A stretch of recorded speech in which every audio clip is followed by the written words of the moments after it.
इस Kalahari desert के बीचों बीच जहाँ पर इंसान का रहना नामुमकिन है, यहाँ से ये एरोप्लेन गुजर रहा था। इसमें बैठे 5 लोग इस डेजर्ट का शानदार नजारा करते हुए सफर कर रहे थे कि अचानक इनके साथ ऐसा क्या होता है जिसकी वजह से इनको जिंदगी और मौत के बीच की जंग लड़नी पड़ जाती है। असल में बोट्सवाना के कैपिटल कैबरोन में एक कोरियर कंपनी के executive director Carl du Plessis ने एक प्राइवेट प्लेन से अपने दोस्तों को इस कालाहारी डेजर्ट का शानदार नजारा करवाते हुए इनको एक मून नामी गांव में लेकर जाना चाहते थे, जिनका मकसद बिजनेस के साथ साथ एडवेंचर करना भी था। ये एंजॉय करते हुए इस डेजर्ट के ऊपर से गुजर रहे थे। इस डेजर्ट को देखने के लिए दुनिया भर से लोग आते हैं। ये डेजर्ट इतना खुश्क तो नहीं है, इसी वजह से यहाँ पर 320 अलग अलग किस्म की वाइल्ड लाइफ बसती है, जहाँ पर अफ्रीकन हाथी, शेर, चीता जैसे खतरनाक जंगली जानवर भी पाए जाते हैं। ये डेजर्ट दुनिया का छठा सबसे बड़ा डेजर्ट है, जो 9 लाख स्क्वायर किलोमीटर में फैला हुआ है। और इस नज़ारे को आसमान से देखना तो वाकई ही चंद लोगों की किस्मत में होता है, लेकिन इन लोगों को क्या मालूम था कि इनका ये खूबसूरत सफर इनकी जिंदगी का बदतरीन वाकया बनने वाला है। ये एरोप्लेन ट्विन इंजन सेस्ना 414 था, जिसमें ये 5 लोग बड़ी ही एक्साइटेड होकर सवार होते हैं। टेक ऑफ करते ही एरोप्लेन कलहारी डेजर्ट के ऊपर से गुजर रहा था। इसमें बैठी एक लड़की ने एक विंग में से ऑयल लीक होते हुए देखा और पहले तो इसने इस बात को सीरियस नहीं लिया, लेकिन फिर इससे रहा नहीं गया तो इसने अपने हस्बैंड को बताया और इसने आगे ये बात पायलट को बताई और इसने एहतियात के तौर पर इस इंजन को बंद कर दिया। पायलट के लिए ये बात खतरनाक नहीं थी, क्योंकि इस एरोप्लेन में अभी भी एक इंजन बचा था, जिसकी वजह से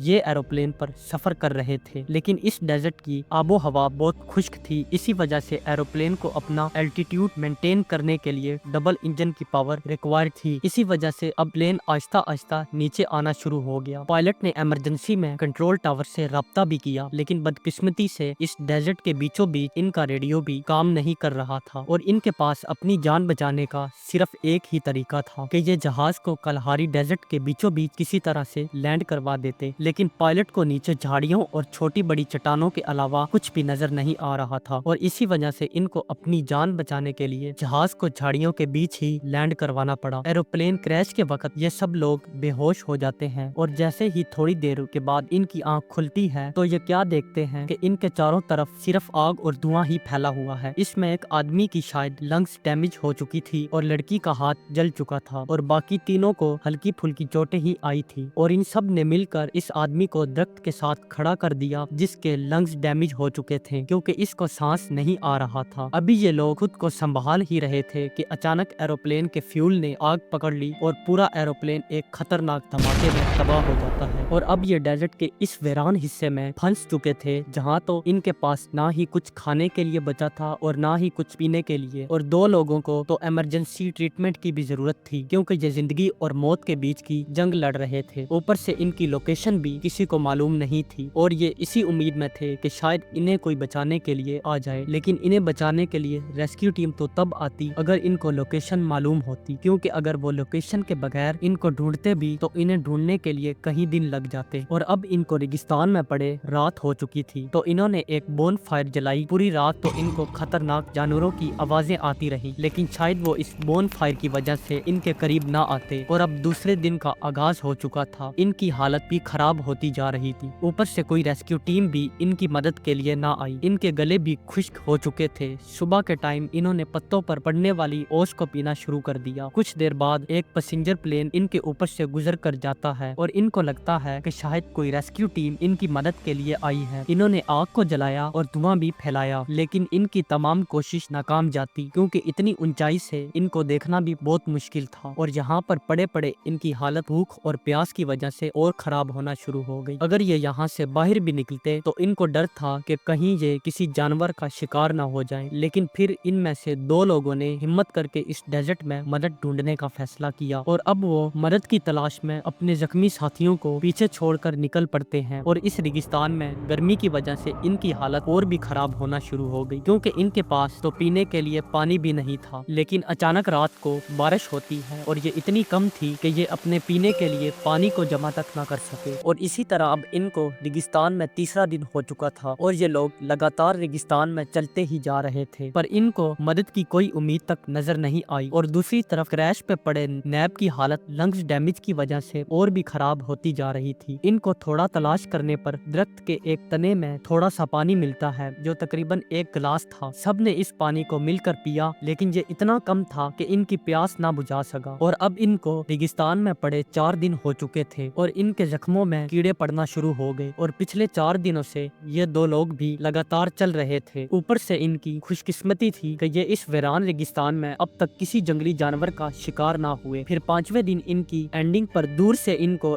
एक हट की छत दिखाई दी। पहले तो इनको लगा कि शायद ये इनका वहम है, क्योंकि रेगिस्तान में इनके साथ ये कई बार हो चुका है। लेकिन जब ये करीब गए तो ये वाकई एक हट था जिसमें एक लड़की मौजूद थी। ये देखकर इनकी जान में जान आई और फिर इन्होंने सबसे पहले तो अपनी प्यास को बुझाया और फिर रेडियो करके कंट्रोल टावर को अपने साथ होने वाला सारा वाकया बताया। रेस्क्यू टीम पहले ही इनको इस कालहारी डेजर्ट में ढूंढ रही थी और छठे दिन इन लोगों की अब जान निकलने ही वाली थी कि अचानक इनको एक हेलीकॉप्टर की आवाज सुनाई देती है और हेलीकॉप्टर की आवाज सुनकर तो जैसे इनमें एक नई जान ही डाल दी हो। आखिरकार क्रैश साइट पर ये रेस्क्यू टीम पहुंच ही चुकी थी, लेकिन रेस्क्यू टीम का कहना था कि हम इनकी मौत से चंद सेकंड ही पहले पहुंचे हैं, जो किसी चमत्कार से कम नहीं है। और आखिरकार इन 2 लोगों की वजह से सबकी जान बच जाती है। अगर आपको हमारी वीडियो पसंद आई है तो इसे लाइक एंड सब्सक्राइब जरूर कर देना, ताकि आपको इस तरह की इंटरेस्टिंग वीडियो देखने के लिए मिलती रहे।